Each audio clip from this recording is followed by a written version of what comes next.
MotorWeek, television's original automotive magazine. For a brand best known for its once top-selling body-on-frame Explorer SUV, the arrival of the 2006 Ford Edge midsize crossover utility really raised eyebrows. But Ford was just responding to the reality of surging gas prices and a flood of lighter, more efficient CUVs from import rivals. So the Edge was a gamble that paid off. Well, now Ford is doubling down with a mid-cycle revamp of the Edge. So let's see if it's again a winner.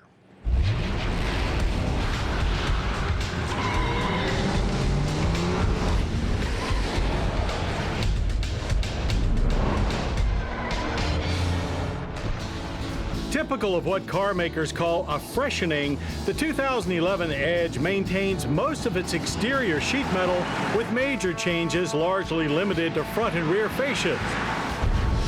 But the addition of a big bar, drop-jaw, Ford truck-style grille, more expressive headlamp housings, and beefier wheels does deliver a fresh impression and makes the modern stance of the Edge even more so.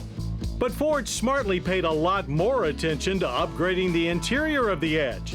The instrument panel is improved in style, in fit and finish, with softer materials. Taurus influence is unmistakable. Our well-equipped Edge Limited also included the latest sync system, which controls climate, stereo, navigation, and other functions. Ford Sync voice recognition system is now morphed into My Ford Touch, and it has 3 screens, 2 colorful info screens inside the gauge cluster, and a large touchscreen in the center dash. Now, it looks very much like a smartphone display. And like a smartphone, there's no tactile feel, so you have to look at the screen when you actually want to make a touch selection. We find that distracting, and it's also annoying, especially when the system locks up like it did on us. Now, there are redundant controls for stereo and climate below, but they're very sensitive, so again, you have to look at what you're touching. On the other hand, Sync's voice command and Bluetooth connectivity are improved, but they're still just a little fussy. The 2 gauge screens are controlled by 5-way switches on the steering wheel. Of all of the controls, they are the most intuitive to use. Available SD card-based navigation adds some neat tricks too, like buildings appearing in 3D. But the best news here is the addition of Sync TDI, an OnStar-like voice prompt navigation feature. Systems like Sync and My Ford Touch may well be the future of automotive controls. Still, we also hope efforts continue to make voice command systems more intuitive, since you don't have to take your eyes off the road to use those. Edge remains a 5-passenger crossover. The new front seats are more comfortable, but could still use more lateral support. Ford's unique door keypad is standard on all but base trim. Blind spot monitoring is an option. Rear seat space and comfort remains excellent, even for 6-footers. That still leaves room for 32.2 cubic feet of cargo space behind a large opening hatch. And fold the seats down brings that space to a competitive 68.9 cubic feet. Base power for the Edge is still a 3.5-liter V6, but it's smoother with 285 horsepower up 20 and 253 pound-feet of torque up 3. New is the Mustang's 3.7-liter V6 in the Edge Sport with 305 horsepower and 280 pound-feet of torque.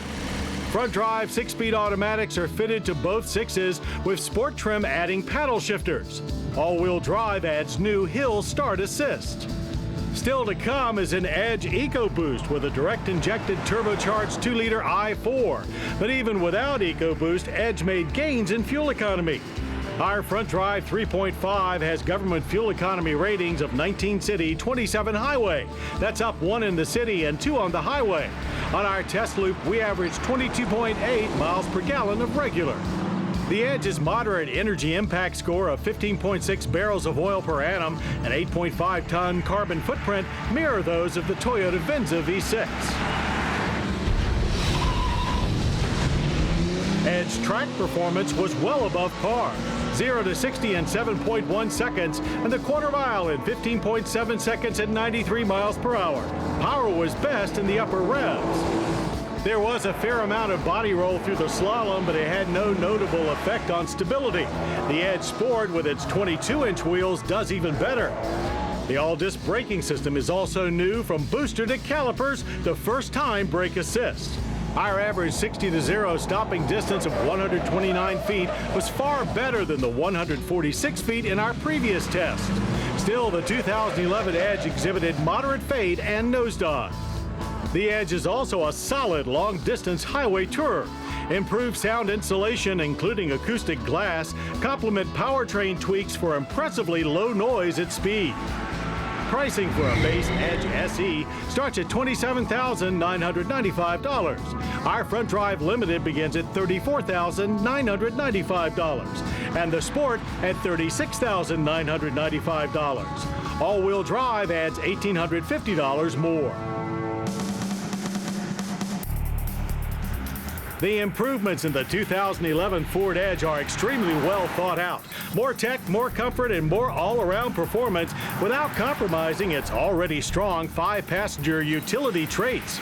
It's a perfect pairing for the all-new 7-passenger Explorer due soon. And that will make even more of a competitive edge for Ford's rivals to worry about.